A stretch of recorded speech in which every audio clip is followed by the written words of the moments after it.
Hi, my name is Ken Scholes, and I am welcoming you to Silence of the Chattering Head Monkeys Part 2, chronicling my experience with Dr. Lipov and the Chicago Block between 2011 and 2015. Now, I have some notes I'm going to be working off of, so I'll ask you to bear with me. You'll see that I brought some friends this morning. These are my chattering head monkeys. I got these on a birthday cake. I don't even know how long ago. My writing friend, John A. Pitts, J.A. Pitts, check out his books. He's not with us any longer, but when he was with us, he was one of my closest friends. And he was with me in my fight with PTSD all the way, helping me get out to Chicago and get those blocks when I needed them. But early in it all, before I even understood that what I had was complex PTSD, I talked about my chattering head monkeys and the noise that they made inside of me that kept me from moving forward, that kept me paralyzed, that kept me, kind of stuck. And I didn't understand that they were my complex PTSD. I had given them a sticker, and then John ran with it and said, "Wow, man, they're really tiny. Look at how tiny they are. They're so small. You can put them all in one hand." And so it became this funny thing where we eventually abbreviated it down to the CHM, the Chattering Head Monkeys. But the funny thing is, they've been gone now for a while. Now, they didn't go away because of the blocks. I want to be really clear about that. They got quieter. I got quiet in my head for the first time. The problem was that the noise kept coming back. The noise kept coming back, and the noise kept coming back. It's like the chimps had figured out a way to get into my noggin. And I'd get them out, I'd shoo them out, but they'd get back in.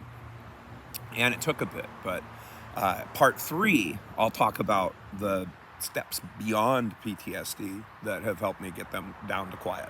As a matter of fact, they're not really around unless I bring them out. Here they are. This guy with the pony thing, he's always yelling, "You're not good enough. You'll never be good enough." At least that's what he used to do. And now they're unemployed. Or they're off pestering other people, I suppose. But anyway, these are my little head monkeys. I want to talk a little bit about why I'm making the video. Well, back in 2011 and 12, Dr. Lipov, when I first had the block, he had a videographer named Ed, whose last name I can't remember, but Ed was an amazing guy, super cool guy. He's the guy who made the first video, Silence of the Chattering Head Monkeys, The Healing of Ken Scholes. I didn't even know he was making this video. I knew that he was making footage, and he had captured some really good footage of both me before the block and after the blocks. And it's really clear, you can see the difference. But anyway, he took that footage and went off and he spun it together into a little video, and he put it up on his website. And that video has been up since probably early 2013, a decade now. And I don't even know how many people I've met, how many Facebook friends I have from that, I've met a few people in Chicago when I was there for my own treatments, and they were there for theirs. And that video is just done more than anything else I've ever done. That video has marched out there in the world. I even had a few people reach out and ask, are you an actor? Did they pay you to do this? No, I'm just a guy with PTSD who was desperate. And just to recap, I wanted to give you all more information. It's been a while, right? That only captured information from the first 2 blocks or 3 blocks. And I went for 6, and I haven't been since 2015. So I wanted to talk about that and kind of showcase all of that information, where it's brought me so far in my life. And then I also want to connect with you. If you're watching this, then you probably saw the first video and you did a search and you came up with this video. I'm collecting all my people. And if I can help, I will. I'm happy to. So you can reach out to me, and I'll say that right up front. Reach out to me. Facebook friend me, send a note. Find me on my websites, send a note. Happy to chat, happy to coach, happy to come and talk to a group if you've got a group that needs to have a little talk about PTSD. Happy to do that. But I'm putting this out there to help. Putting this out there because I think that the more we all talk about it, the better it gets. But also, I think there are ways that we can make things better. There are absolutely ways as we work together to get beyond our PTSD. So, without further ado, let's jump into this. First of all, I'm Ken Scholes. I'm a a writer in Oregon, Cornelius, Oregon. I've been writing and being published since the year 2000. I've got lots of books and short stories out. If you want to read them, you'll find that I capture my 5-book series on Audible talks about how we deal with trauma and loss and how we face those things and how we create a better life for ourselves. So, up out of the soup. So you can find all of that out there. I'm also a singer-songwriter, and I write and sing about my experience with PTSD, both in the stories and in the songs. And I talk about it all. I am an open book. I talk about how I got my PTSD, from my shady family of origin story to what I've done with it since. And so we've talked about the first video. We've talked about why I'm doing the second video. There'll be a third video, part 3, which could be in stages, but it'll talk about what's happened really since January 2015 and up to now. So another 8-year stretch. But anyway, my pre-block PTSD experience was pretty tough. Now, I didn't know I had complex PTSD. They weren't really calling it that back when I was diagnosed. They were just calling it PTSD, and I had a belief system that didn't want to accept that. I didn't want to believe that. I didn't know that anything bad enough had ever happened to me to give me PTSD. But that's because I had been programmed through all of my sketchy childhood to not understand what was happening. You cannot be beaten and sexually abused and manipulated, and you can't grow up the way that I grew up and not come out of it with dings and dents and scars. So I had done a lot of work leaving the ministry. I'd gone into therapy, and over a long stretch of time had done a lot of work in therapy. And I'd figured out that the thoughts and feelings showing up were not telling me the truth. And eventually, I saw a lot of the symptoms I was experiencing lower through my 30s using the 12 steps. I wasn't addicted to anything, but that tool worked very effectively for recovery from my childhood. The rigorous honesty, the fearless moral inventory, the powerlessness in search of a higher power, finding that higher power, all of those pieces were really helpful, and I made a lot of headway. But then, between 2007 and 2009, my parents died, my nephew died, and my babies were born, my twin girls. And those experiences tipped me over into symptoms I'd never had before. Panic attacks, terror. I would have 27 bad days out of an entire month. And it was tricky. Things got so bad that I felt my tether on life really slipping, and I was desperate. And I was on a PTSD forum in Australia when somebody was talking about this really miraculous treatment for PTSD that involved a single injection to the neck. And I thought, I got to look into this. So I reached out and I sent the absolute most desperate, articulate ask letter ever. I mean, it was pages long, and it had pictures of my children, and it had links to reviews of my work, and it basically said, I am so desperate. My life is it was in collapse. I was not sure that I'd be able to keep working. I wasn't sure what I was going to do. And I begged them to let me be in their study. And they wrote back and said, we don't want to put you in our study. I was crushed, but I kept reading the note. What they said is they just wanted me to come and get the treatment so they could see if maybe that would help me. And the doctor in his office arranged air miles from people who donated them so that I could go. And I had friends and family who donated money so that I could go to Chicago, stay in a hotel. And I went and had my block. And I remember going in for it, not sure. And they gave me the option. Do you want to stay awake for this, or do you want to go to sleep? And I decided to stay awake. Just didn't see the need to sleep through an injection in my neck. So I went through the experience, and I'm glad I stayed awake, because 10 minutes into it, I felt the quiet come into my head. And until that moment, the most profound experience in my life had been the birth of my children. But when I heard quiet in my head for the very, very first time, because my PTSD, we think that I know that my mother beat me I was under the age of 1 when I was being physically attacked by my mother with objects for not complying to her wishes. So I've had it longer than I've had a personality, longer than I've had memory, really. But anyway, I had quiet in my head for the first time. And I went back to the hotel, and I had never felt that way. And I slept so deep. And I woke up just amazed at how good life felt. It was a staunch difference. So looking at it over the sum total, my first block was February 2011. And it took out all the noise. It's like this static that was running through my head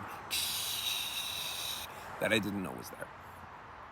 And not only did it take out all the big symptoms, like the panic attacks and all of that, but it took out that staticky sound that I didn't know I had. Well, about a month later, that staticky sound felt like it was whispering along. The bigger symptoms still didn't show up, so I went back for a second treatment. That one stuck until October 2012. And one of the things that I came to realize going through the experience was that there's this frog in a kettle experience of symptoms where if they dialed up slowly, I wouldn't notice them until the water was boiling and the frog was screaming. So there's an effect there. And some of that's just from, I think, years and years of just handling it. Got to handle it. But the symptoms would come back slowly. October 2012, I had a treatment. That one didn't stick. I was re-triggered within a month of that treatment. And I wrestled and wrestled and wrestled. And sometimes I was just too stubborn and needed to get on a plane and go sooner. And of course, it wasn't just stubbornness. It was costing me. It was costing me a couple of grand each time. And all told, I spent well over $10,000 of my own money or other people's money, people who helped me, to go do this. And it's not covered by, the FDA doesn't see this as a cure for PTSD. So it's not covered by insurance. You got to pay out of pocket. And that's tough. So the October 2012 block didn't stick. And by November, I was in a state. So I came back in March, then waited 4 months. Came back in March. And that one carried me until June 2014. And in June 2014, my best friend, one of my best friends, Jay Lake, science fiction writer, he died of cancer. And that just sent me right off the deep end. And so bundled Ken up, put him on a plane, sent him to Chicago. That one, it just didn't, it stopped working probably around August. It just wasn't carrying it. And I, again, should have made a phone call, could have made a phone call, didn't, held on. Finally talked to the doctor in December. And he said, oh, no, you need to come back. You need to come back. So in January 2015, I had my sixth and final block. And it was a dual injection pulse radio frequency. Now, pulse radio frequency is different than a liquid injection of anesthetic. It's a longer duration. And I'm confident that kicked me over the edge. I have not needed to go back since. I have not. I would go back in a heartbeat. I'd spend the money in a heartbeat. It was totally worth it. But I haven't needed to. So 8 years now of not needing that help. It truly got the boat inflated enough up above the water line that I could see clearly and get to land. So how did these work? Well, when I would first get that block, I'd get that quiet in my head, but there's a couple of other tells. The lines of the brightness of the colors and the lines of distinction between objects got a lot crisper and a lot brighter. Almost as if when the Enterprise is busy fighting Klingons, all the power goes to the shields and not to the sensors. And so that was a huge notice as well. And everybody around me noticed that I was in this different place with that quiet in my head, with those symptoms under arrest.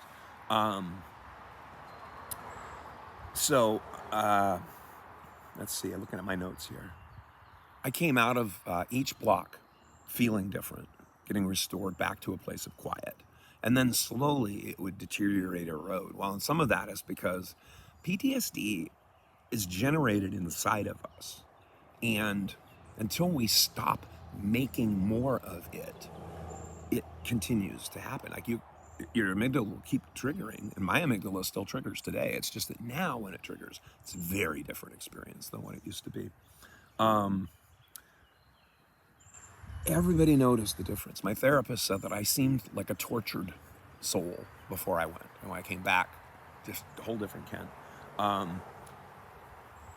The symptoms now are super mild, and when they do present, it's little things like I can tell because I'm trying to grit my teeth, or my shoulders get tense, or my mind might try to race, but none of it sticks very well like it used to. I don't get tangled up in it, and the biggest difference is that there is no longer an existential threat or load of feelings that come with it. There is no, oh no, I'm doomed, my life is out of control. I don't have that anymore. I have a mild discomfort in my body as a result of my amygdala believing for a moment that I'm in trouble. And that's a lot easier to deal with. As a matter of fact, I had days in traffic. My traffic stress the traffic stress that I used to have driving to work is about the level of what I feel with my PTSD now, unless I get into the part of getting the insomnia, and then I just have to sleep more.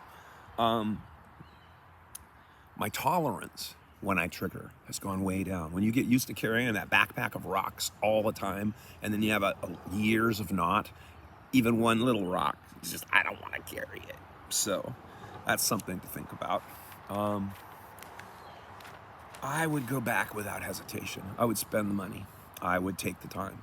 And I would keep going. If you felt it on the first one, I would keep going. The doctor and I had a lot of opportunities to talk over the years when I was going there to see him. And he told me a few things that really ended up being very important. The first was that he told me that he felt that it wasn't just the block that was getting me the traction I needed, but that I had so much to live for and so much desire to get better, so much belief that I could get better, that was also carrying some distance for me. And I believe that's true. I think that a lot of people give up and believe that they're just going to live with this for the rest of their lives, or that the complexity of untangling it all is just too much.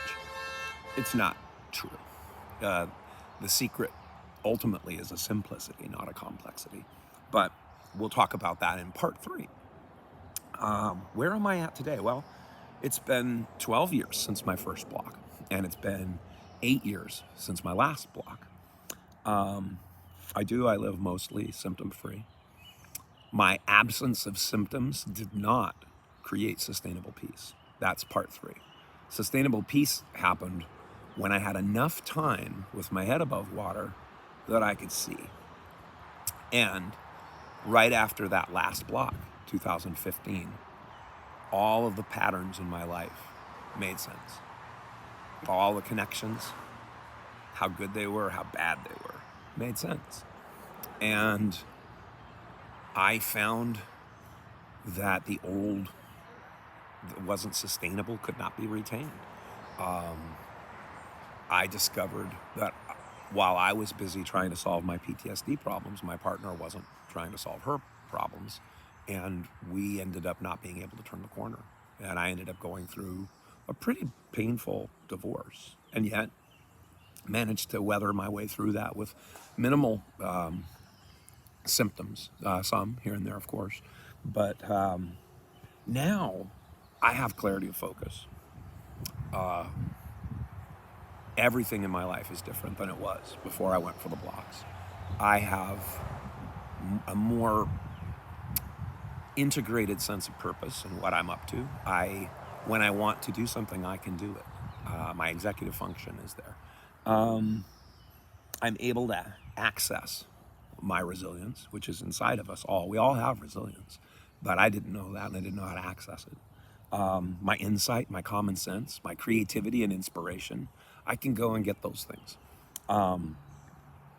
I used to live in a stew of suicidal ideation and fear, and I live in flow and in grace.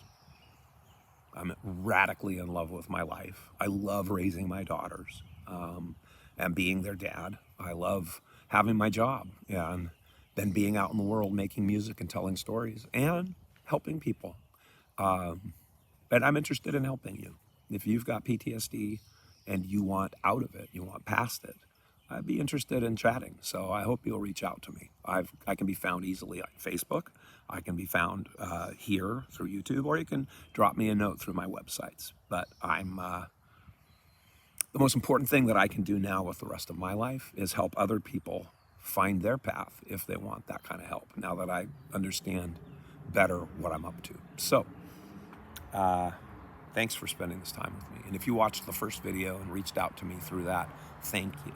It was all of you that did that helped me see what I'm up to, what I need to be up to in the world. And it ultimately led to me sitting down and creating this video for you.